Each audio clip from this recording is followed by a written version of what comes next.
Hello, it's another Wednesday night, another News Extra night, and I tell you, it's real extra as usual, of course. Security, they say, is everybody's business, and it's about time everybody realizes that. As governors of the North Central Zone have realized it. That is to tell you that security tops the agenda on today's outing. Now, China is trending in the news globally, but for the wrong reasons, of course. The most populous nation in the world is at the heart of a new virus. We'll tell you about it and other health issues. And of course, the threat of the China virus will stop us from updating you on the business environment, the changing phase of the crocodile town in the northwest part of the country, and the eco-currency. I'm not forgetting sports and an update on Thursday's weather forecast. Be sure to keep a date to know whether it is going to be cold, warm, or hot in your area. That's about the size of today's pudding. So let me serve you, as the taste of the pudding is in the eating. I am Fatima Umar Buba, and this is News Extra.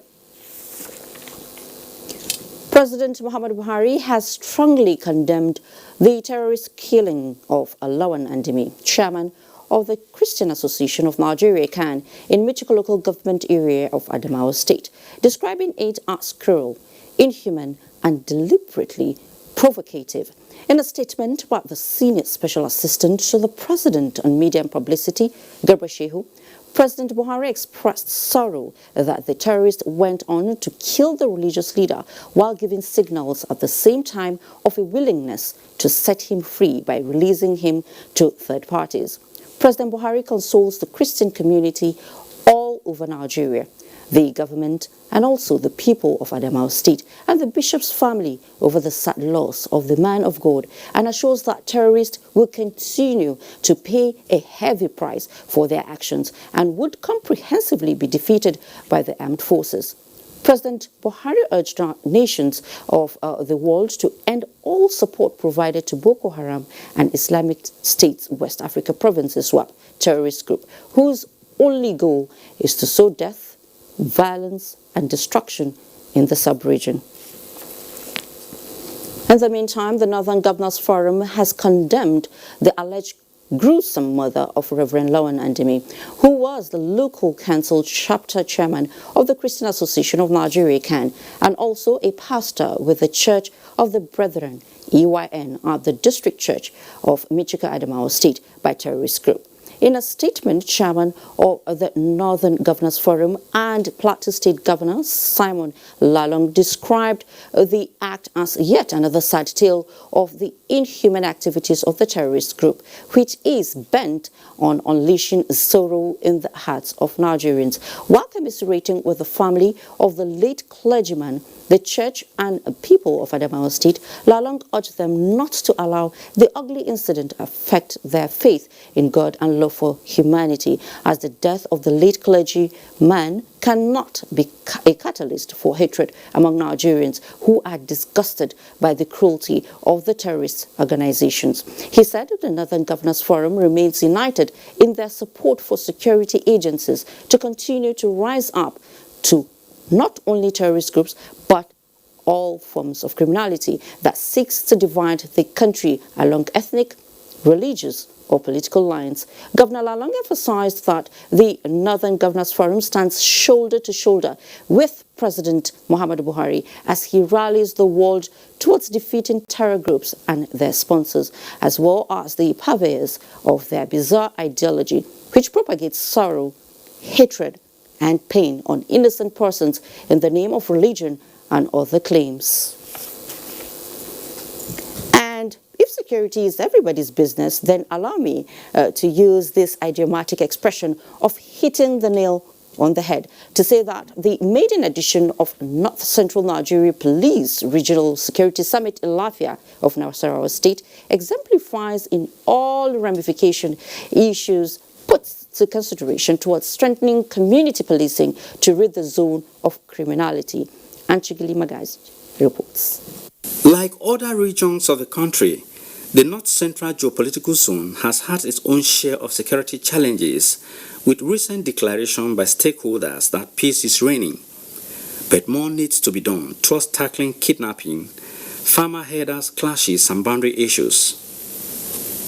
It is for this reason chief security officers and governors of this region came together to engage the people on the way forward. This summit will enable us to interact and exchange valuable ideas on the security issues concerning the region. It will also avail me the opportunity to update the delegates on the community policing strategy already in place by the Nigerian police to mitigate the security challenges. This summit will in no doubt provide us with an ample opportunity in the zone to share experiences, appraise and recommend appropriate measures on the security situation for the country. This whole process should be all-inclusive to involve everyone. At a summit of this nature, research findings from the academic could also prove useful. The security environment in the states, in the North Central Zone and the FCT, is characterized by volatility, uncertainty, complexity and ambiguity, with serious consequences for the internal security of the country. It is expected that some of the flashpoints in the zone will start experiencing respite as participants start implementing some of the strategies they shared in this place. In Lafia, Achigili Magaji, NT News. And Plateau State Governor Samuel Lalong has expressed deep sadness over the distressing video allegedly released by the Islamic State West Africa province showing the purported execution of a student hostage from Plateau State, Mr. Ropeville Dachia Dalep. Outraged over the alleged murder of Dachia, a 22-year-old student of biology education in University of Maiduguri, who was said to have been abducted on Thursday, January 9th, 2020, near the Borno State capital. Governor Lalong described the heinous act as one that is aimed at provoking sentiments and leading to perceived hatred for people based on religion and origin. Lalong said the narrative of the terrorist must never be allowed to fester and cause disharmony among Nigerians, as the doctrine of the infamous group is not only misplaced but clearly a merchandise of evil. Governor Lalong commiserated with the family of Dachia and assured them of the support of the state government in this time of great distress, and stated government's commitment to ensure that those still under captivity are released while those behind this mayhem are brought to judgment. Now, hosting critical air assets, the 407 Air Combat Training Group Kainji is a strategic hub for training of NAF technicians for the maintenance of these assets. Correspondent Najatu Tijani reports on some of these activities during an operational inspection by the Chief of the Air Staff. Ready for takeoff. That's the sound of an Alpha Jet engine being tested on what is called a test bench after undergoing periodic depot maintenance at the 407 Air Combat Training Group, Kainji. Several air assets, including the Alpha Jet, are undergoing the necessary overhaul after reaching the limit of flying hours required for PDM to test the integrity of all components of the aircraft system. And the engine is good to go. They have fixed it. It's good to go, and we are going to mount it on our aircraft. This additional value has made it possible for us to now look at other engines in order to see how we can reactivate them and bring them back into flying status. Recall that the Alpha Jet has also had an avionics upgrade to enhance performance. This is the standard which Nigerian Air Force technicians are fully on ground to maintain. The process previously done abroad is now done here at the Air Combat Training Group, Kainji. They are also fully licensed to test the Lazak C6 engine used for the Alpha Jet, which is at the forefront of ongoing counterinsurgency operations in the northeast.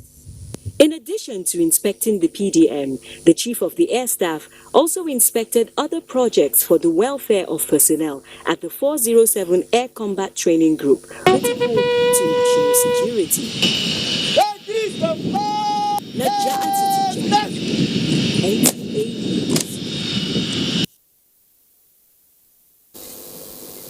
Thank you so much, Najatu, for that. Now, Nigerians right now will be agreeable to anything that will promote peace, peaceful coexistence, and religious harmony.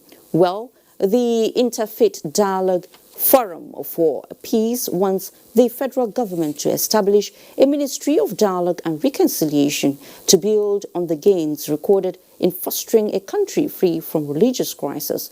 This is a fallout of the forum's third annual General Assembly and Peace Conference in Abuja. Kelvin Ebunai has the details.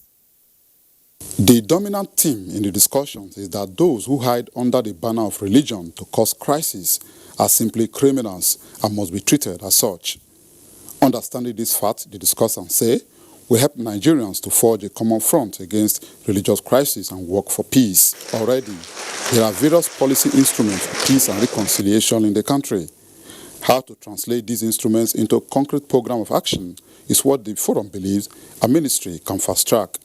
And it is very easy for the rich Muslims and the rich Christians to get together as friends and then divide the poor Muslims and the poor Christians so that they can continue to agree. The problem of religious practice in Nigeria, we must admit, is the failure of genuine acceptance and mutual respect by the adherents of our two main religions. We have partnered with the African Union, creating a unique advisory mechanism for religious leaders to voice their concerns and opinion about priorities of the African Union policymakers.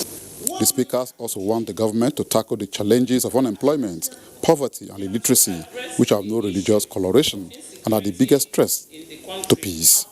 Peace, forgiveness and reconciliation are essential elements in building a harmonious society, but none of this is achievable without dialogue. In Abuja, Kelvin Ebunai, NTA News. Sure, dialogue is key, Kelvin. Now, the movement from one political party to another, known as defection, is a major characteristic among Nigerian politicians. The practice usually trends during electioneering. And in this report, Salihu Abdullahi examines the reason for this phenomenon and its impact to the nation's democracy. Ahmed Ali Gulak is a proud politician who has enjoyed multiple memberships of major political parties in Nigeria: the All Nigerian People's Party, People's Democratic Party, and now a member of the governing party, the All Progressives Congress. Defection in political party is normal, even in developed democracies. In Nigeria, the practice is fast becoming a trend among Nigerian politicians with no definite record due to its frequency. The point is that our people are there for their selfish interest, not for the masses. Because if they are for the masses, they will, even if their party did not win, they will stand as an opposition to make sure that there is good governance. The problem we have today now is because even when you start to propagate your party, to preach the gospel of your party to others, many places you will go, they will tell you, what are you bringing on the table?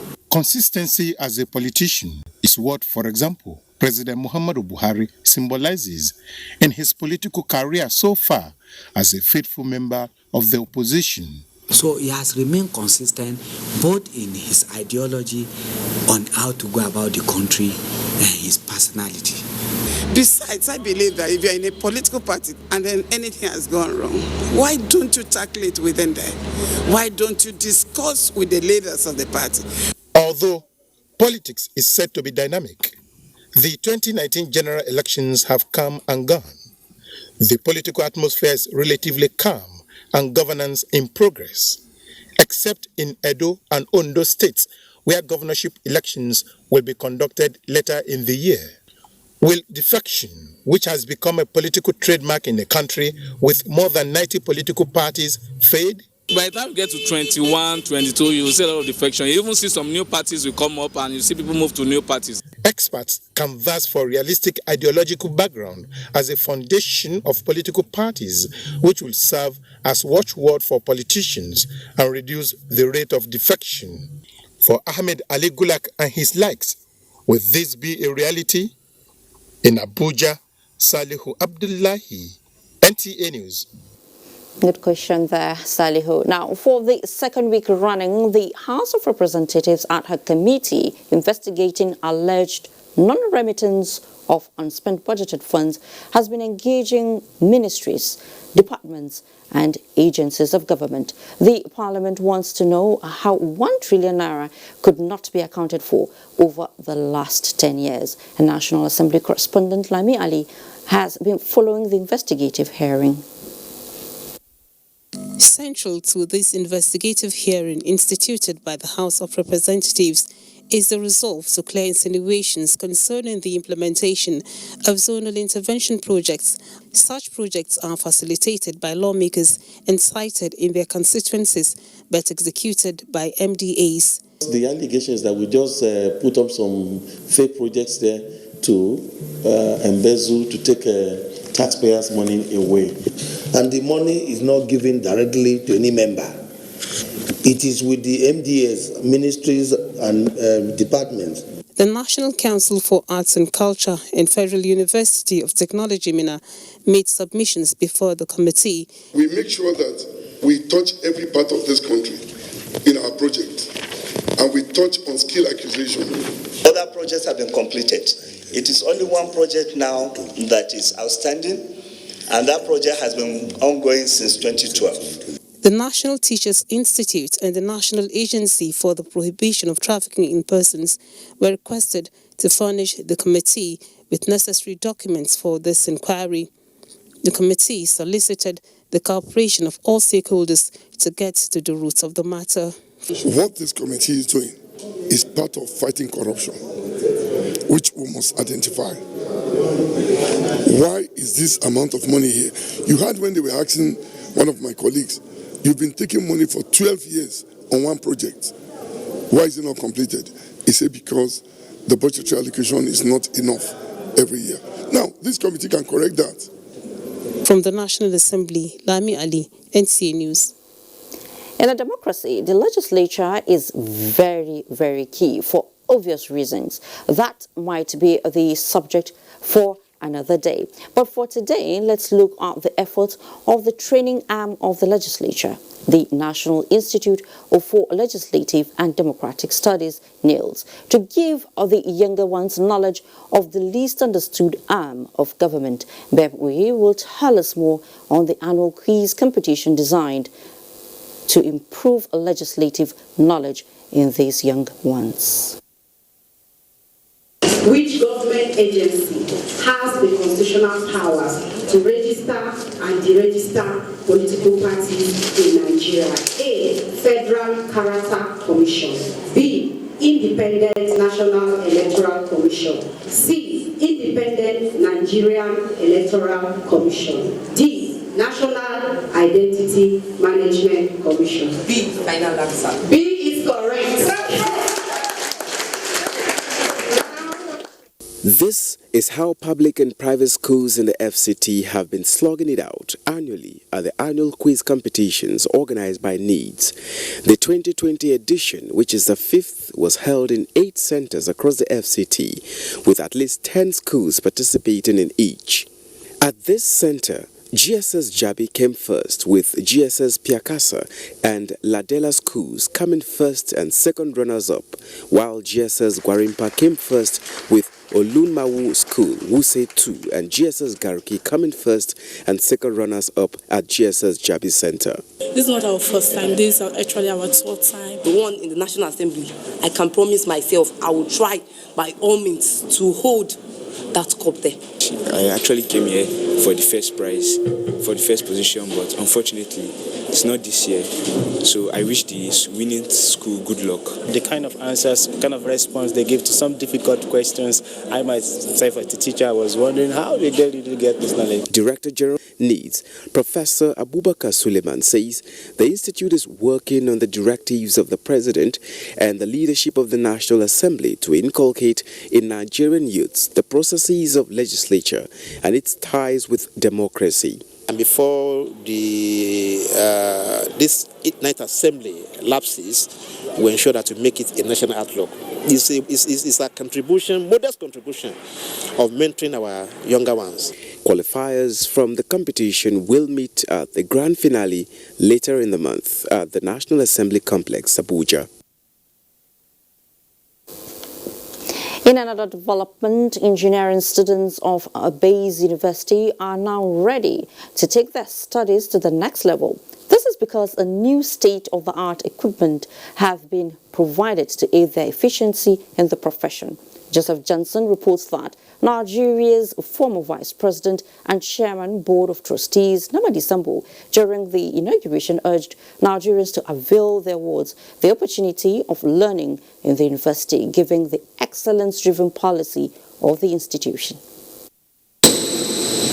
Every engineering student needs a place like this to not only practicalize what is being taught in a lecture hall, but to also innovate and bring to bear his imaginative skills towards solving one need or the other in the society. Lucky for Bayes University engineering students, this is now open for them to use. This is my final year project. It's the delivery drone. I designed it and fabricated all the parts on it, and I can demonstrate to you. So, the drone is there. The facility was inspected and inaugurated by Chairman of the Board, Namadi Sambo, after a closed-door BOT meeting, the first for the year. I've seen today that we have a world-class engineering equipment for the benefit of our students in various sectors of engineering: electrical, mechanical, oil and gas, electronics, IT engineering, communication. This is very impressive, and I want to say to Nigerians that Bayes University today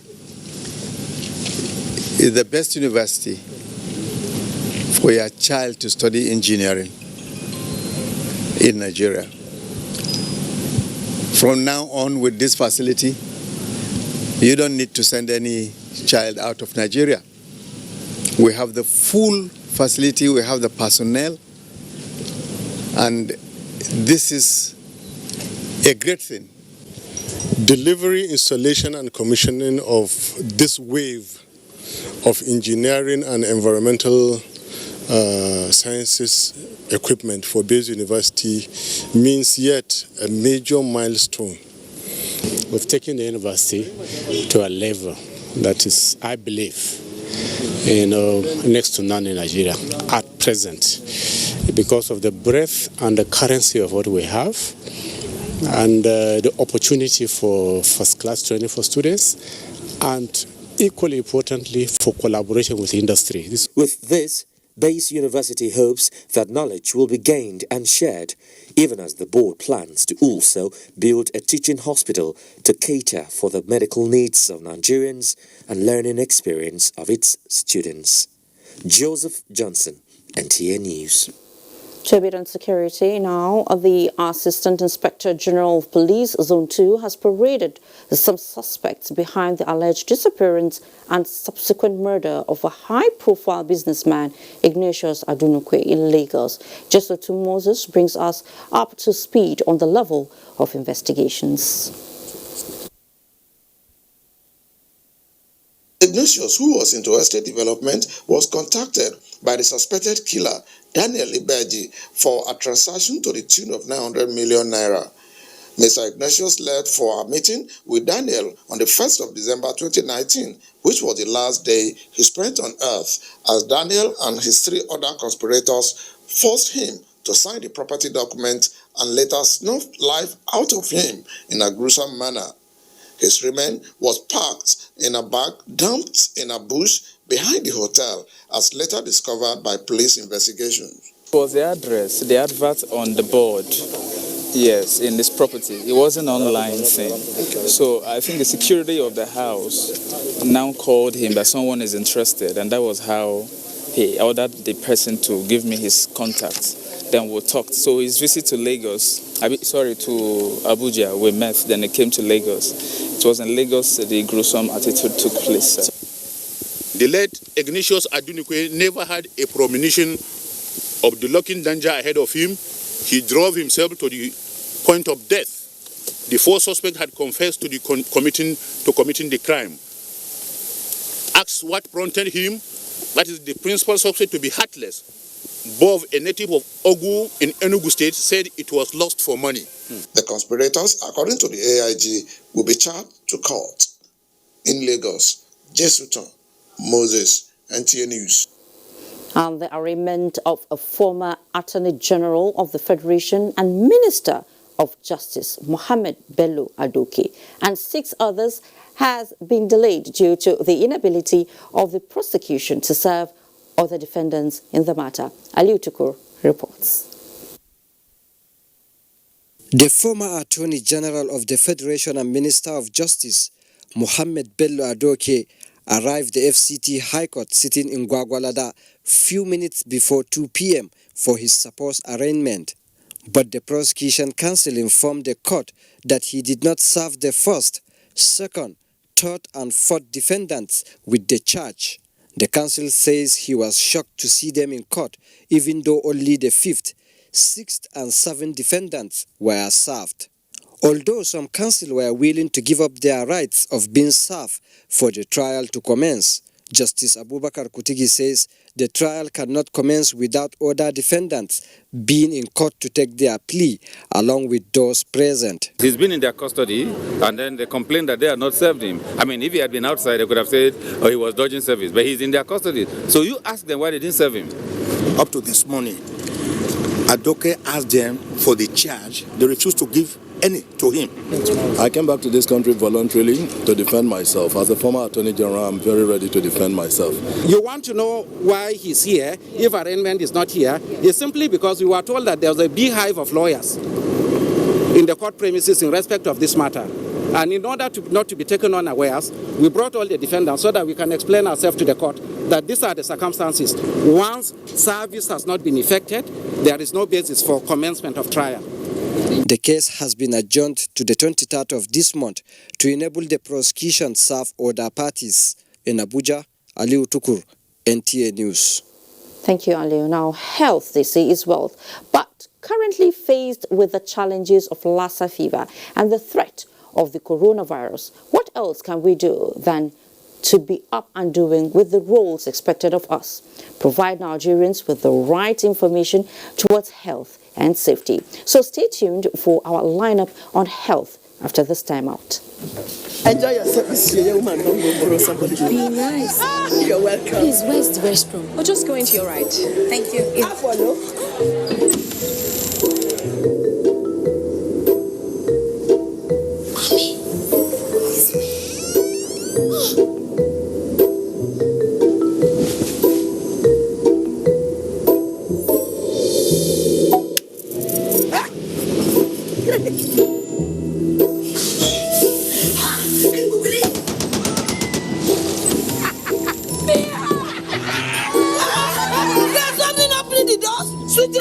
But you see, it's nothing to worry about. Now, Glow 4G, the wrong thing. Data is oxygen. Glow 4G, the new speed of life. Your #1 4G network nationwide. The very best from Glow, the grandmasters of data.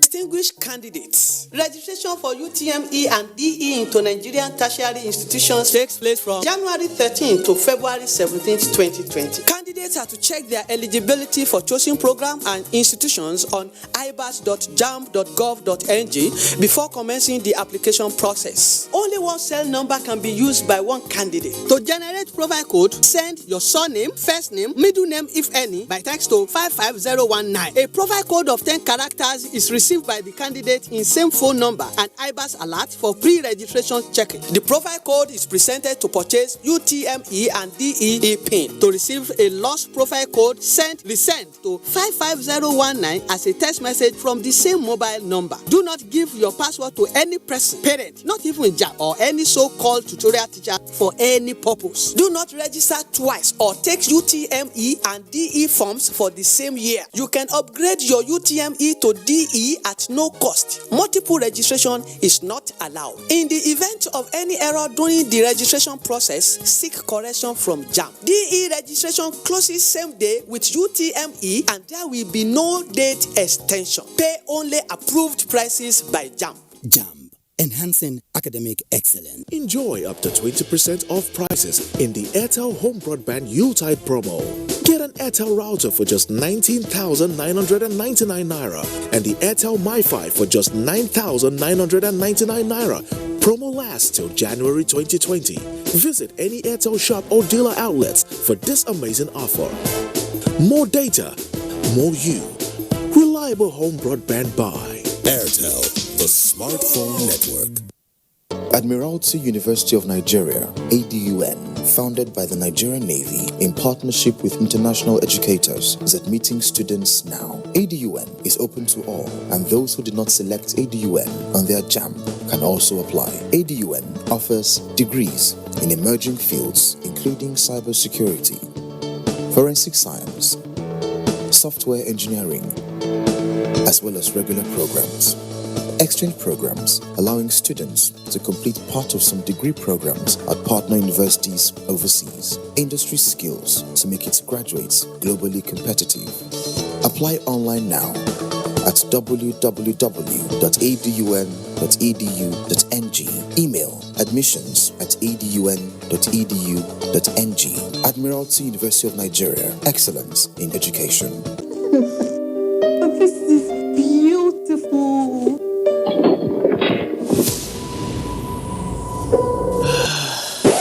Quality is vital. Quality is Vitafoam. Hello, honey. Hey, baby. Wow. Those guys are good in bed. What? Yes, we're good in bed. Hurry now to any Vitafoam accredited dealer nationwide or visit us online on www.vitafoamng.com to place your order today. Vitafoam, the fine art of living. When headache strikes, I remembered Mom's advice. Son, don't let anything stop you. Sudrex acts fast to relieve headaches. Sudrex, win your day. Us football fans love banter. All kinds of banter. Like the bad belly banter. Dry banter. Your team can't even score an own goal. I beg, take Joe. This is the only cup your team will be winning this season. And then there's that. Better banter. Whatever the banter. Banter better with Coca-Cola. The official soft drink partner of the English Premier League. This year, the weather conditions Harmattan in Nigeria is harsh, with temperature dropping very low in some parts of the country. Many underprivileged children are exposed to these harsh weather conditions, putting them at risk to all sorts of respiratory infections with devastating consequences. We request well-meaning Nigerians to kindly donate warm clothing, blankets, beverages, soap, moisturizers, and other essential items for the benefit of these children. Get involved to support displaced and underprivileged children exposed to these harsh weather conditions. Powered by Aisha Buhari Foundation.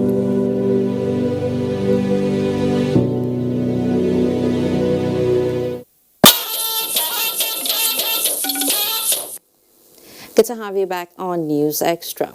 Now, the new coronavirus found in China called Wuhan pneumonia or virus has become a thing of concern as it has reportedly spread to countries like Japan and North Korea, and it is fast spreading to other parts of the world.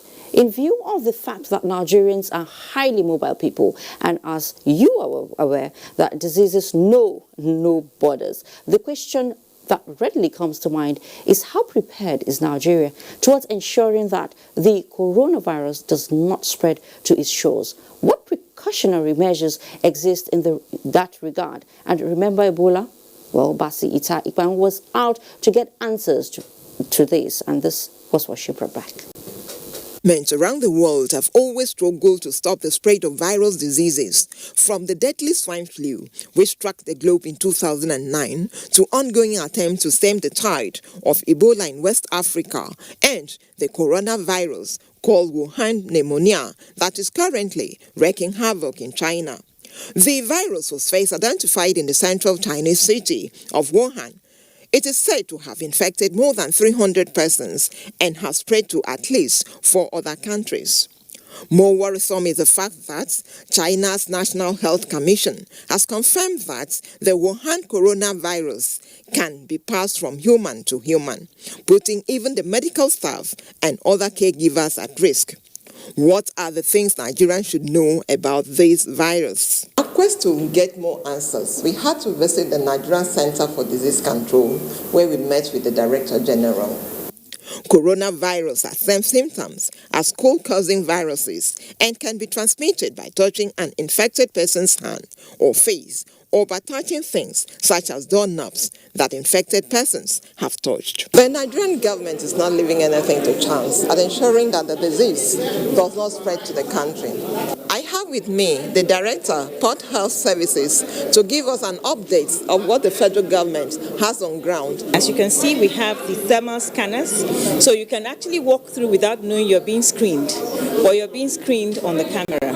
Furthermore, we carry out what we call visual observation to look out for passengers who show signs of communicable diseases. So when that happens, we step them aside, we ask them to step aside, we take further information, a travel history, and if it fits the case definition, then we escalate it and we activate the protocols and they get taken to a designated health facility for further management. Some people who spoke with NTA News said it was time for Nigerians to imbibe health-seeking behaviors, wash their hands, and imbibe good hygiene more than ever. Just stay healthy.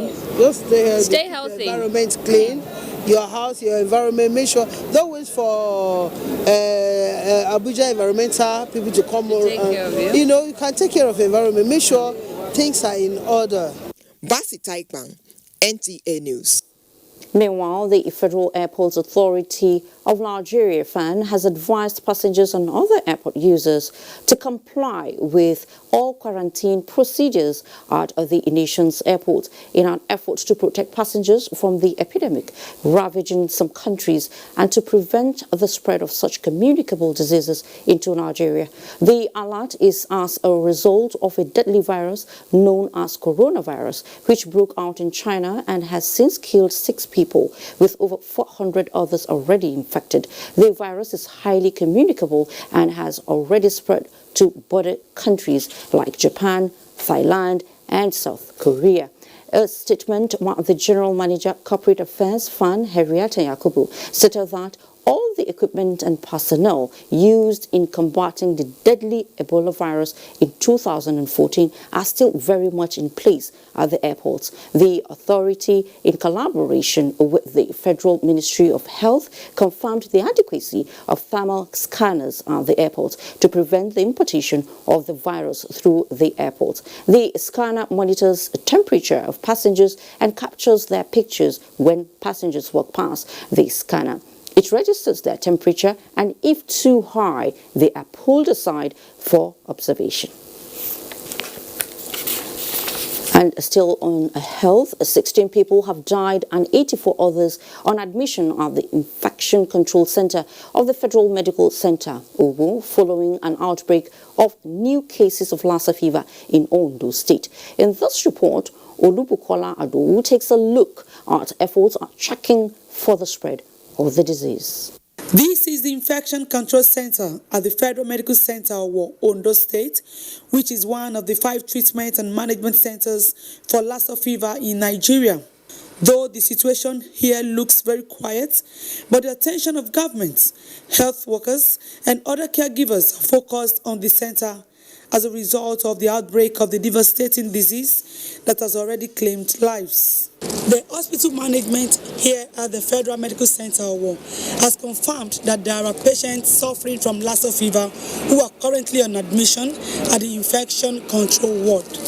As at the last count, 84 cases have been recorded from 1st January this year. So far, we are following up 671 contacts, and we are not able to follow up all of them. This 671 contacts is contacts of less than half, just about half of the 84 cases. The state government confirmed that Lassa fever outbreak has been recorded in 4 local government councils and that personnel are being mobilized to curtail the spread of the disease. You have a duty to keep your environment clean. Your dump sites now should not be within the city. Try and find a way to move it further away. Lassa fever outbreak seems to be a recurring decimal in Ondo State. For instance, last year there were 102 cases with 15 deaths. Lassa fever, which is transmitted via contact with food contaminated with rodent urine, can be curbed with good hygiene. When we dispose of our waste, we need to make sure that the ones within the dust bin or the refuse bin in the home has to be properly covered, and then when we do it outside, we need to do it properly in the sense of putting it in designated bins outside, or making sure that they are picked up on time and then disposed of properly. One of the strategies Ondo State is contemplating is to increase health awareness and provide information to the public on how to avoid contacting the virus. In Akure, Olubukola Aduwo, NTA News. Thank you, Olubukola, for that update. And now to talk more on this issue, we have Dr. Chikwe Ihekwazu. He's here with me in the studio. He is the Director General, Nigeria Center for Disease Control. It's good to have you on News Extra tonight. Thank you very much for having me. Well, West African countries, we've been on our toes because of the reoccurrence of the Ebola virus. Now we are faced with this coronavirus right from China. What does this portend? You see, I think the first thing to give Nigeria credit for was the response to the Ebola outbreak a few years ago that led to the establishment of the Nigeria Center for Disease Control. So we now have a parastater with a core responsibility to prevent, detect, and respond to infectious diseases in Nigeria. So we've been working on a whole series of infectious disease outbreaks over the last few years, increasing our capacity to deal with them. So right now, this is really the time to be grateful for that investment in our country. So now you have a new virus, a completely new virus that has emerged. It's a coronavirus. It's a family of viruses. Some of them cause a very severe illness, but this particular one, from everything we've seen at the moment, causes fairly mild to fairly severe, but the number of deaths from cases has been very low. So I wouldn't actually describe it as a deadly virus because we've had 6 deaths from 400 cases. But it is new. There's a lot of new information we're learning every day about the virus, about how it's transmitted. Initially, we thought it was just transmitted from animals to humans, something we call zoonotic transmission. But over the last few days, colleagues have established that there's some human-to-human transmission possible. So what we are doing as a center is really working with our partners, with WHO, with the Africa Center for Disease Control, and all other partners in order to prepare ourselves to learn as much as we can on this new virus in order to provide Nigerians and experts here on the information that they need to control this new disease. So Doctor, what precautionary measures should Nigerians take? We earlier said that Nigerians love to travel. We are mobile. We're always here and there for businesses and pleasure. So what do you think the precautionary measures we should take, to prevent this from coming in? So the first thing we did once this outbreak was recognized, we'll call a multi-sectoral meeting. We call it an emergency operations center, pulling together all the relevant partners. So there was just a report by FAN. But critically, our major partner in this regard are called the Port Health Services. So we've worked with the Port Health Services, given them the information they need. And with that, they have strengthened screening at the point of entry. This is the thermal screening. If you have a fever, then you're pulled aside and asked like the ones questions. At the airport. Yes, but the key question is whether you have a travel history to that district in China. So all the cases in all the countries you mentioned have all had a travel history to Wuhan district in China. So at least at the moment, that is critical. So are you ill? Have you visited that district? And then we can start looking further. Now, what we will advise Nigerians is basically two things. Firstly, there are two groups of Nigerians that are most at risk: those going and those coming back. If you're going to Wuhan or anywhere in China for now, we would ask you, please go on, but don't avoid contact with wild animals, with markets where animals and food is sold, seafood and all of that. Please avoid those environments completely.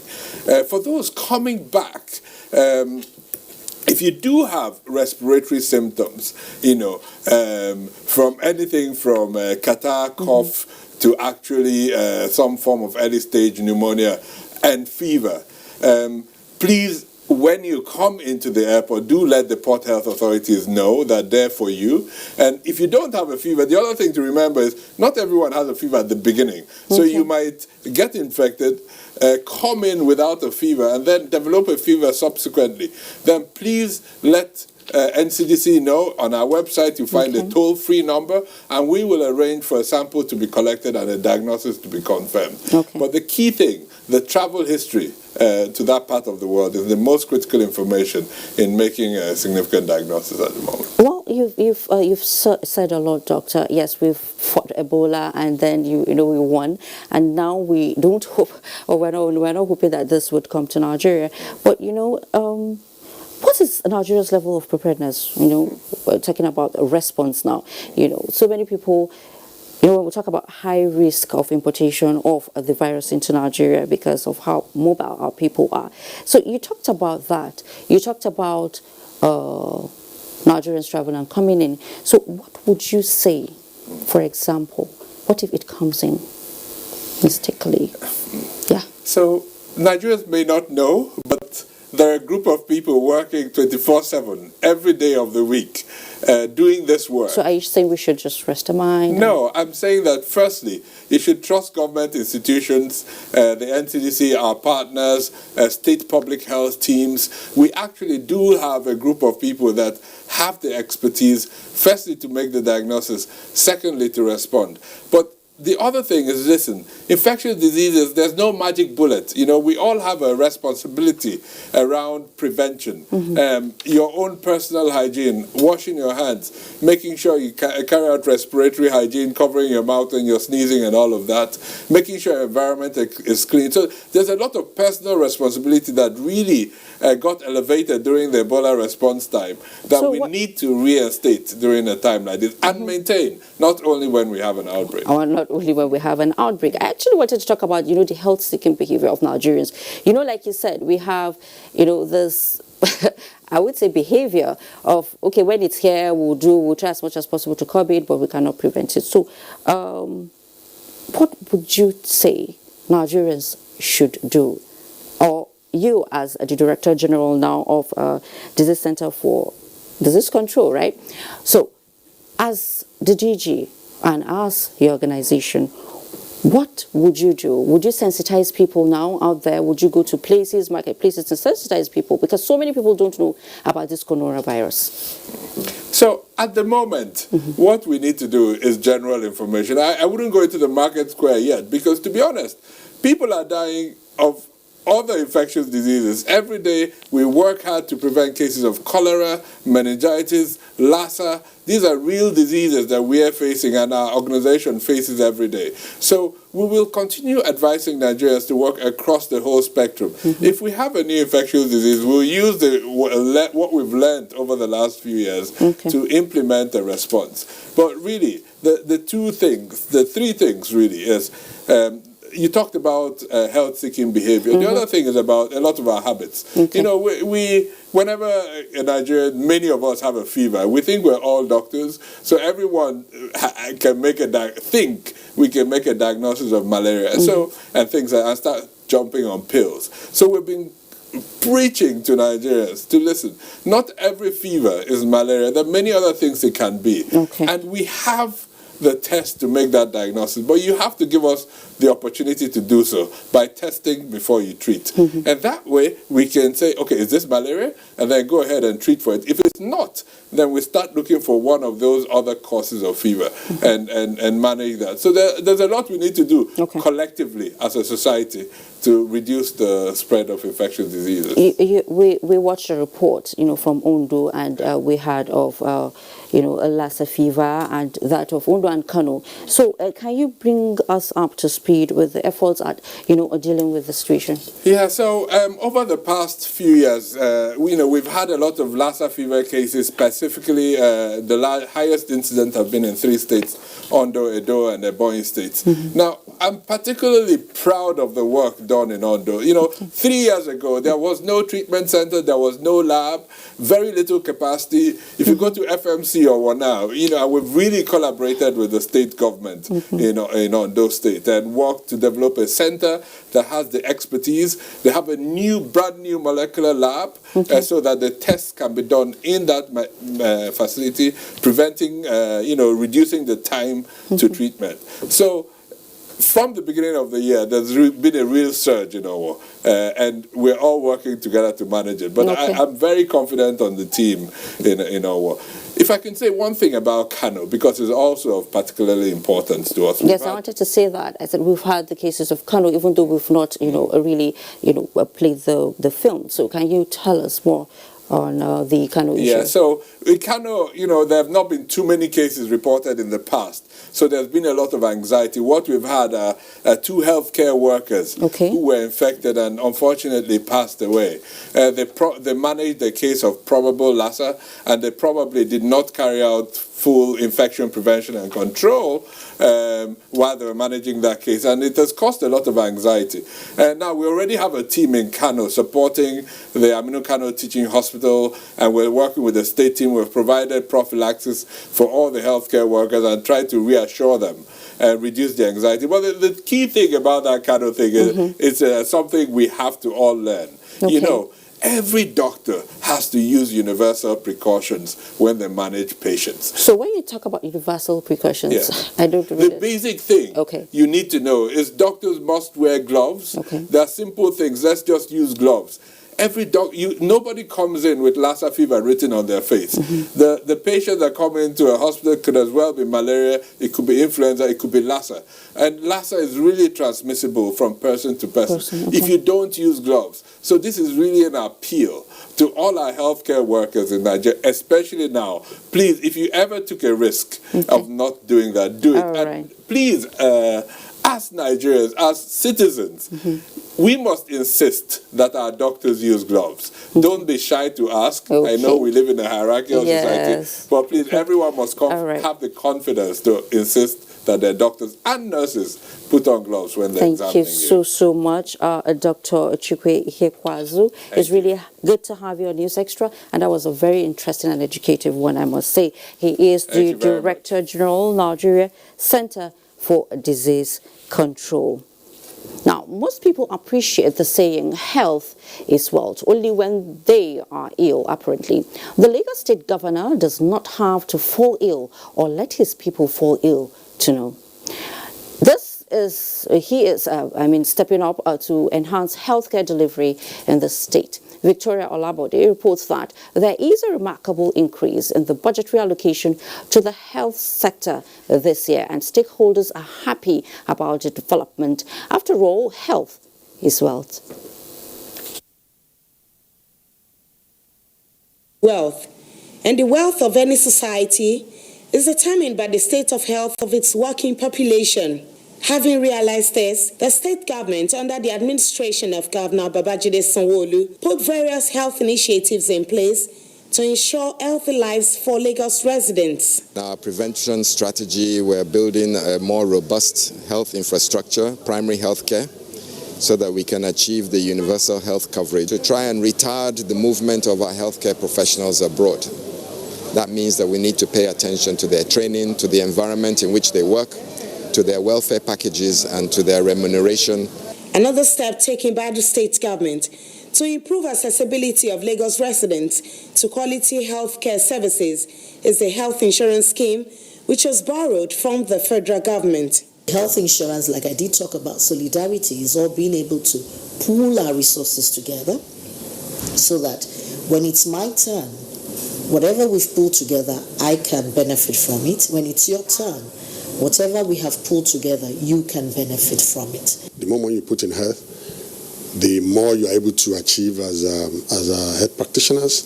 I want to believe that the health there, the populace is going to be very fantastic. Some residents of Lagos enumerate the challenges they face in government health facilities and how health insurance scheme and how improved remuneration of workers in the state health sector will enhance healthcare delivery in the state. Government can at least ease that area by employing more staff and then delegate duties. I just feel they should get more competent hands to man different positions. I was in the hospital when it was mentioned, and I feel it's a very good scheme for households with low income. For the respondents, the state health insurance scheme needs more awareness for the people to harness the benefits. With a population of over 20 million people, qualitative healthcare in Lagos State has been a challenge. However, with a remarkable increase in budgetary allocation in Lagos State this year, residents will be able to expect better healthcare services. In Lagos, Victoria Olabode, NTA News. Thank you, Vicky. When News Extra returns, you will get to find out about an agricultural produce that makes a town in Kebbi State thick with all its health benefits and economic viability. I tell you, my cooking is never complete without that vegetable. Please stay with us. When headache strikes, I remembered Mom's advice. Son, don't let anything stop you. Sudrex acts fast to relieve headaches. Sudrex, win your day.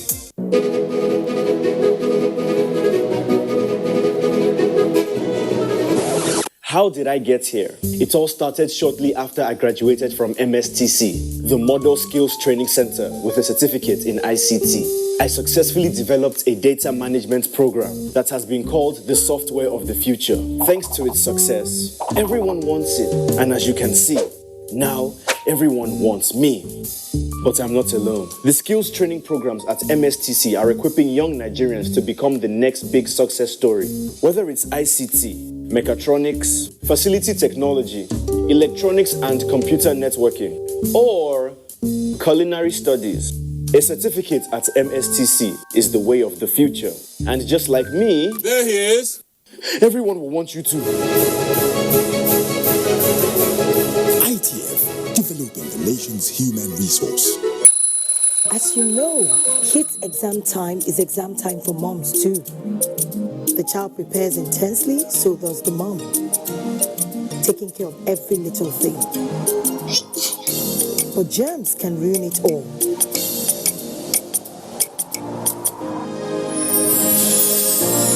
What if he falls ill on his exam day?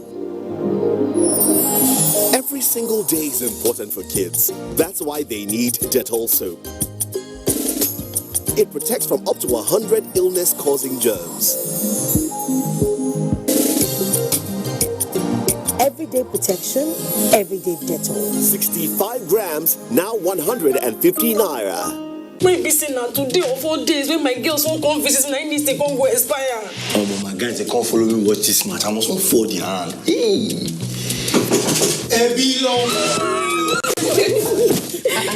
Babe, what's happening now? Sorry to disappoint you, but my subscription don't expire. The match is not on my GoTV package. Now your holla be that. I beg, give me your phone. Look, I show you how you go take Dua for my GoTV app for your phone. Life is so much easier with my GoTV app. Make payments, clear error messages, change your package. You can also check your due dates and keep abreast of your payment history. With the corner, Matip is there. The new My GoTV app is everything you need in one place. So what are you waiting for? Download My GoTV app now from Google Play or App Store to enjoy the easy life. GoTV. Live it, love it. Welcome back. It's now time for us to join Abolade Salami in Lagos for briefs on happenings in the business world. Abolade, it's really, really good to see you.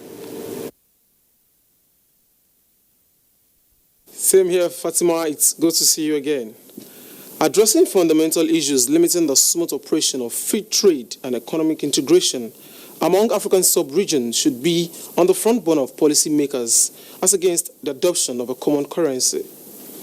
Some economic analysts who spoke with NTA News said the decision by the federal government to withdraw from the initiative is in the best interest of the country. The decision reached by some Franco countries under the aegis of West African Economic and Monetary Union to adopt a new common currency as against CFA this year did not all go well with the Anglophone countries, which Nigeria is a member. The need for the West African sub-region to urgently resolve issues bordering on convergence criteria, trade relations and economic integration, analysts emphasized, remains crucial to any other policy. That's what you call the convergence criteria, among which the countries within the currency zone must have single-digit inflation. How many countries in the sub-region have single-digit inflation? Then there's the issue of the fiscal deficit to GDP, which should not be more than 4%. There's the issue of the tax revenue to GDP, which should be at least 20%. How many countries in the sub-region have that? Introducing policies that will foster trade liberalization and economic development of the regions, they say, is paramount to the adoption of a common currency. If Nigeria accounts for almost half of everything that matters within the West African sub-region, then why should an external party from somewhere dictate terms and conditions under which we should have economic cooperation, economic integration, common currency? That should not be acceptable to us. He submitted that with Nigeria having over 40% of population and 50% of trade volume in GDP size in the West African sub-region, the country cannot be turned into a dumping site. The nation's domestic economy between January and September 2019 had growth performance of 2.17% due to the sustained drive of the federal government at repositioning the economy on the trajectory of development. The growth, though fragile, has positively expanded 10 sectors and placed 3 others on moderate performance, while 6 contracted in the third quarter of 2019. President, Lagos Chamber of Commerce and Industry, Toki Mabogunje, while reviewing performance of the economy in 2019, said private investment inflows to the country stood at $19.17 billion from first to third quarter of the year, while exchange rates demonstrated relative stability.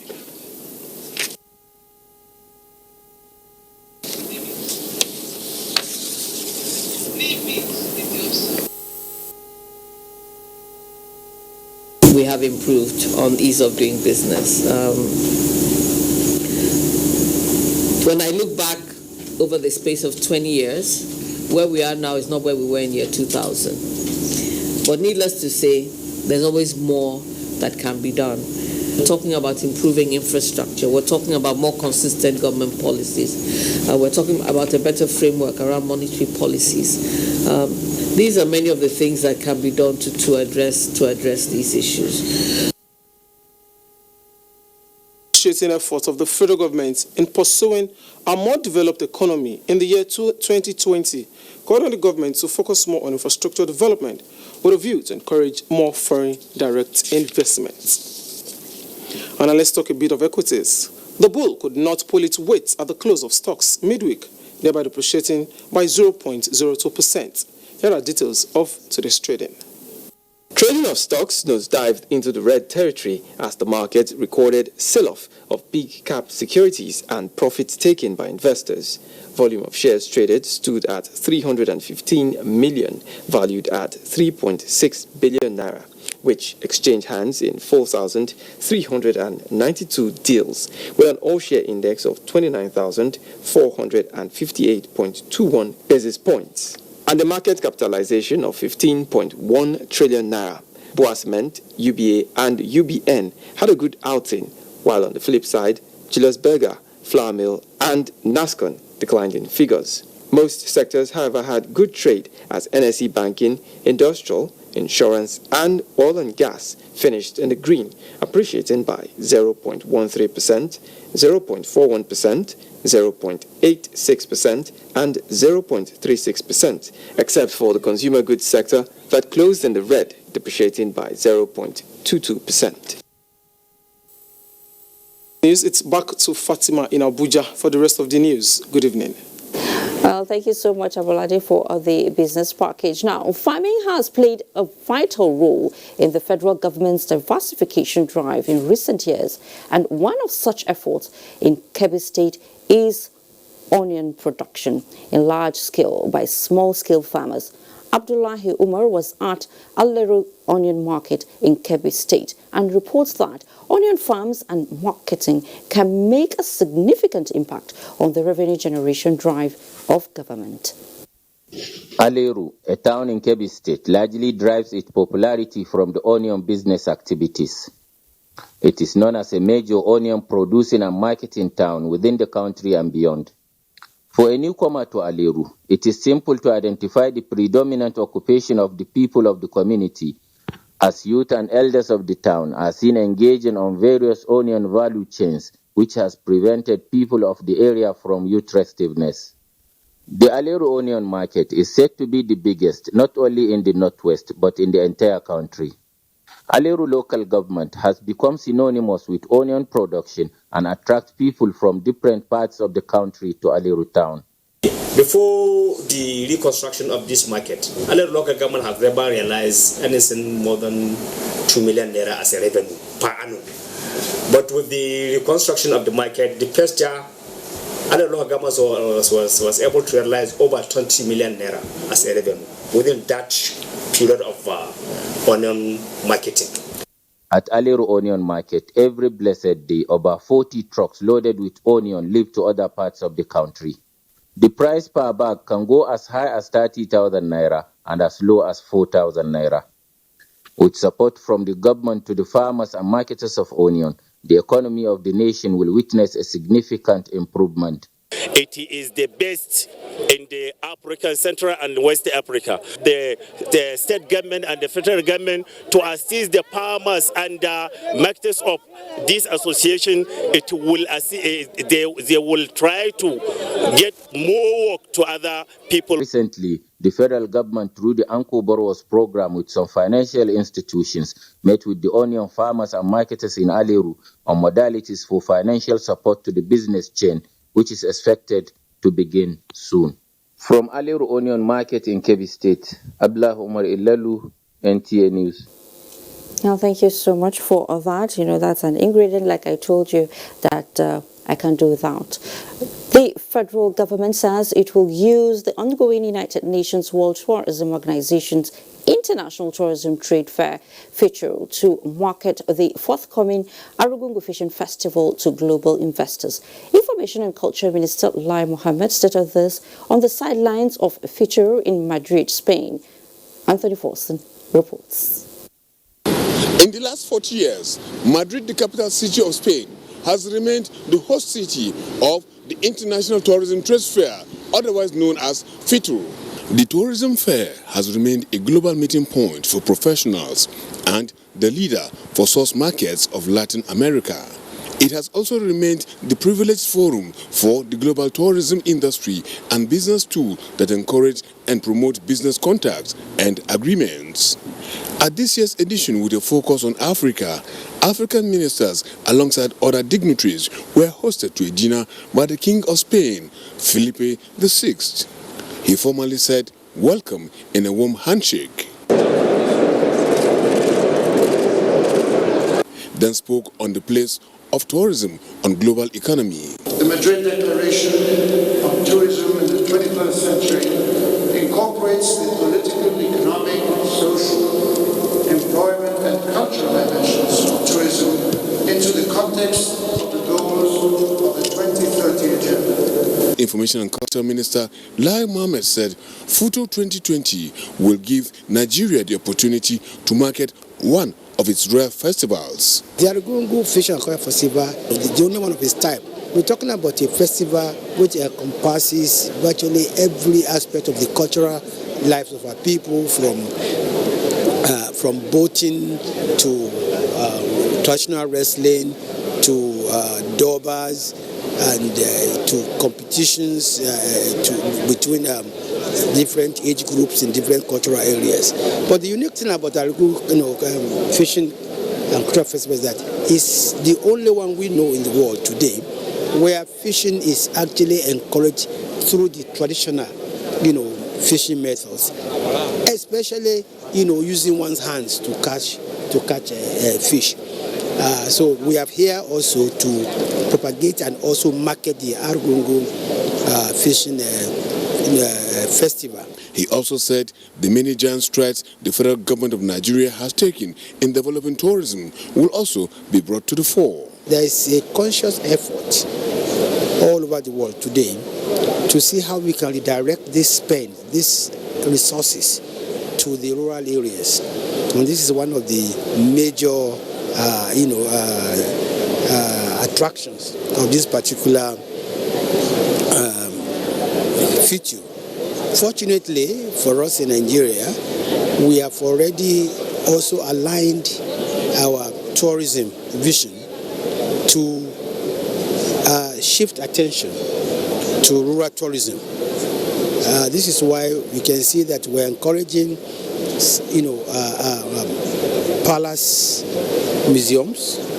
We're encouraging museums in churches. We're encouraging museums in places of worship, because at the end of the day, it is the people that actually the owners of these cultural sites, the owners of these cultural intangible assets. The minister will be on a panel to discuss tourism investment and business forum for Africa. In Madrid, Spain, Anthony Forson, NTA News.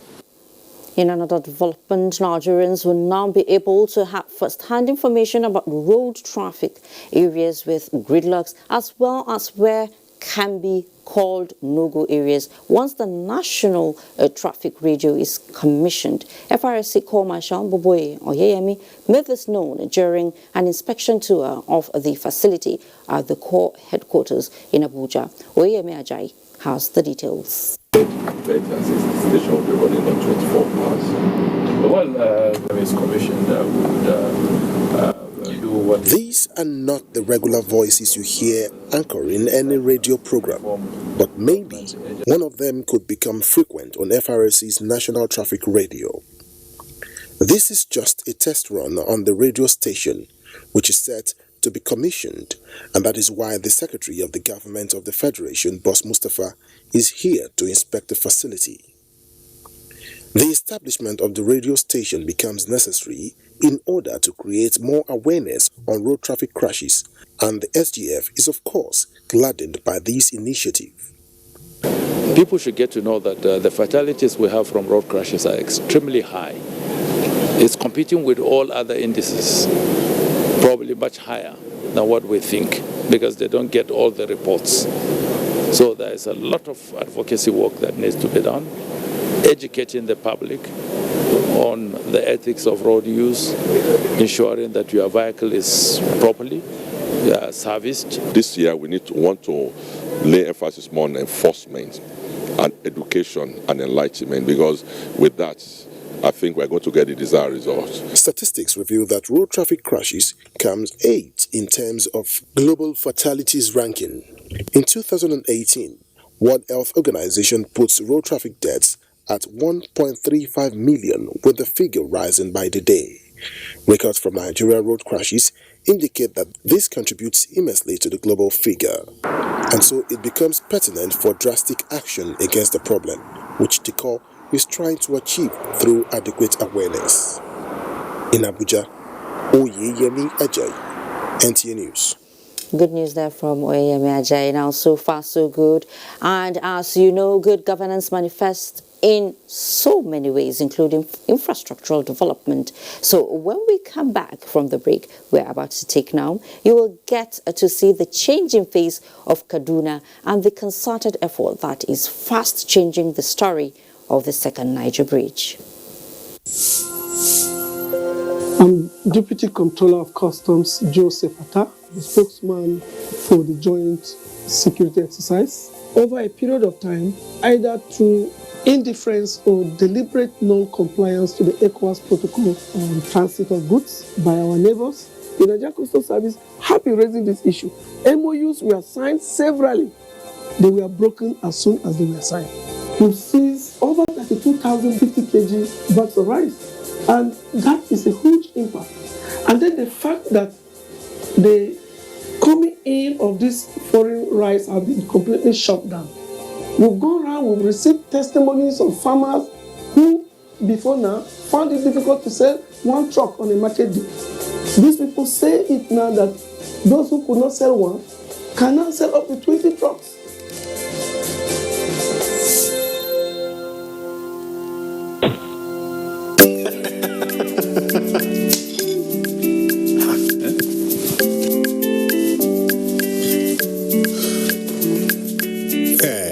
Channel where you watch just now don't waka. No panic. Can you no panic? You go do it by yourself like ABC. Oh yeah, press the menu button on top your remote. Scroll up and down till you see Information Central. Then press OK. Press OK. Check the signal strength and quality. If the signal strength and quality pass 70, make you press the exit button, go back. Go advanced options, then choose installation, then go to reset and press OK. Yeah, press OK. Wow, now you fit catch all those channels will be one miss road by yourself. Yes, make your groove for no loss. You see as I do, Abi? And I see as I do, Go TV, live it, love it. And I see as we do, Nigeria is our country, and it's the only country we have. Irrespective of religion, tribe, the heroes of our past did their best to take Nigeria to where it is today. It will be unfortunate, I repeat, unfortunate, absolutely, if we don't keep Nigeria intact. We must put our differences behind. We must let everybody know that human beings cannot live together without some differences. But at the end of the day, our country is Nigerian. It must always come first. Get ready for the Unity Challenge reality TV show. Coming soon.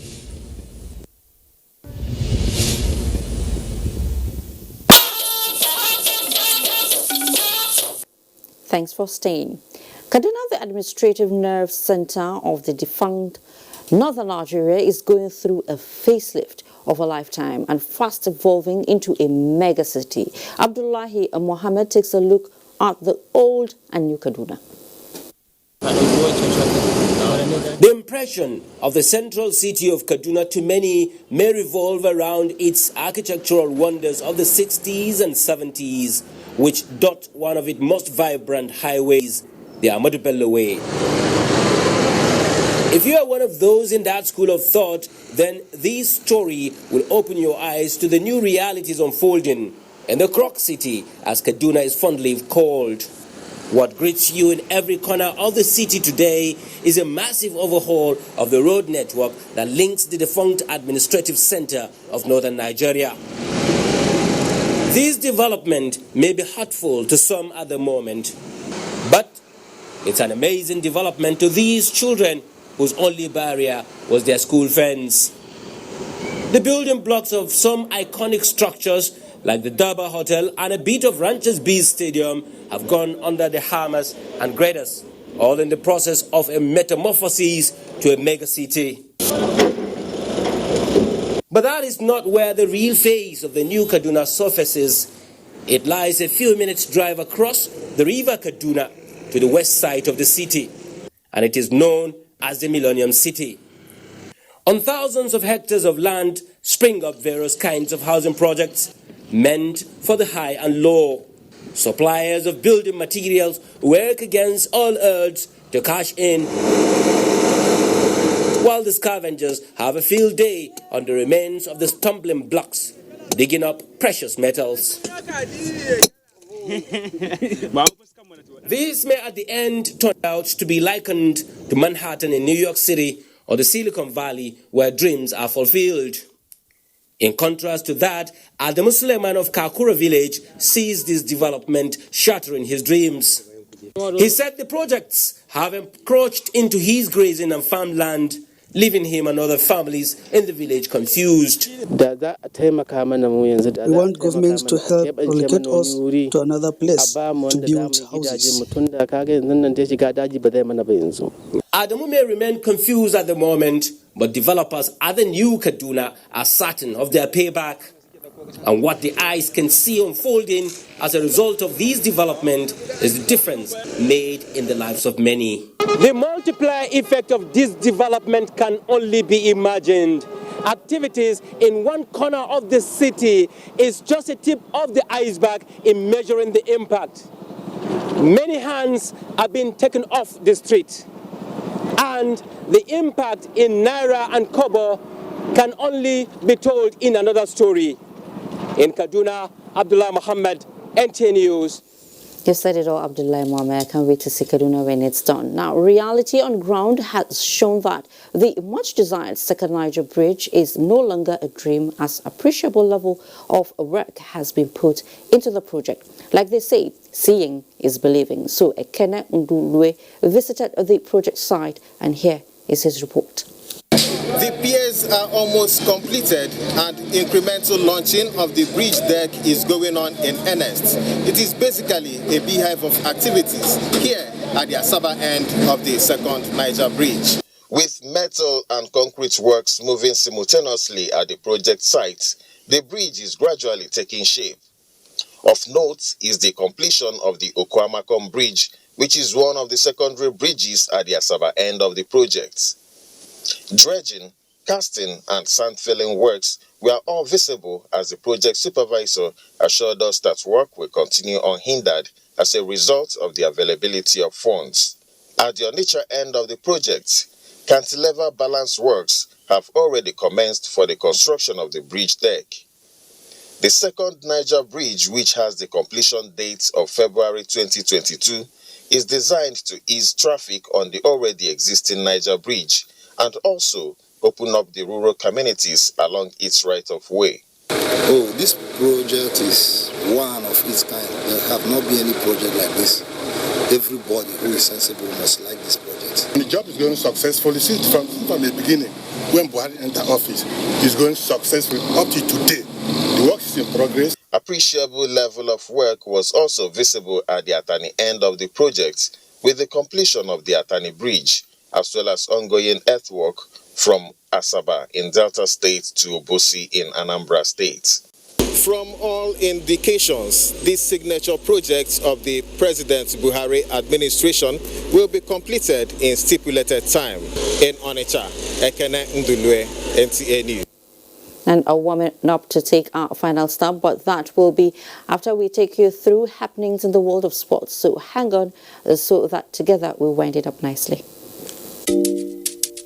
Your information dey important, just like your identity. Now the only way we fit take hala you. Make you go browse easy.gotvafrica.com. Sign in with your